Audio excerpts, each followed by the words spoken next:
Shocking news right now in the search for two workers believed to be buried in this rubble in Gray's Ferry. An ambulance just left the scene. A second one has pulled up. The mayor's office is expected to update us on the recovery effort at any moment. Let's go right to NBC 10's Katy Zachry live at the scene of the deadly garage collapse. And Katy, this has proven to be a pretty complicated process.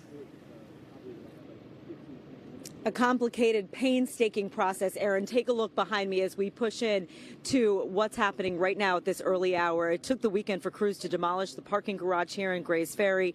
Now teams are sifting through the rubble, trying to find the bodies of two workers who were buried beneath the concrete. And as you said, we've seen a second ambulance pull up in the last few minutes, and one actually did just leave the scene, being led by a police car. Not long ago, members of the Ironworkers Local 401 gathered here in a group near the site. City leaders are also here, and we're told Mayor Parker is planning to update us in the next few hours on the progress they are making. Now, in the meantime, we spoke with the cousin of one of the men believed to be buried here. He says his cousin is Matthew Kane, a father of two and a longtime iron worker who loved his job. He was working on the parking garage in Gray's Ferry when it partially collapsed last week. Investigators say 3 construction workers were killed. 2 of the bodies have not yet been recovered. We've learned that of Matthew Kane and the other victim, Mark Scott Jr. Teams have spent days methodically taking down the structure, and now they're sifting through the massive pile of rubble looking for the 2 men. Family members have spent days here watching, waiting for some news, and during that time, Brian Forstater spoke to us about his cousin. Loving, fun, happy-go-lucky, you know, good guy, good guy.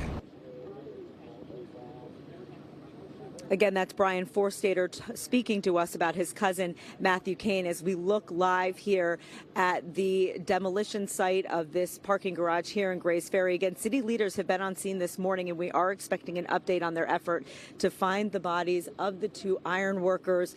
We are told they are members of Ironworkers Local 401. That's the latest from Gray's Ferry this morning. Katy Zachry, NBC 10 News. And as the recovery efforts continue, a nearby shopping center is expected to be closed again today. We saw it there in the background of Katy's shot. It includes that fresh grocer, the mayor, council president, various organizations. They held a food giveaway and resource event at Finnegan Playground yesterday to help those impacted neighbors. Dozens of people lined up to get essentials like produce and canned goods. That's the only grocery store that we have around here and everything. And so it affected us a lot. City also says that they're offering grants to businesses who've had to close during these efforts. And there'll be more events to help community members. Count on NBC 10 to bring you everything you need to know about the recovery efforts underway.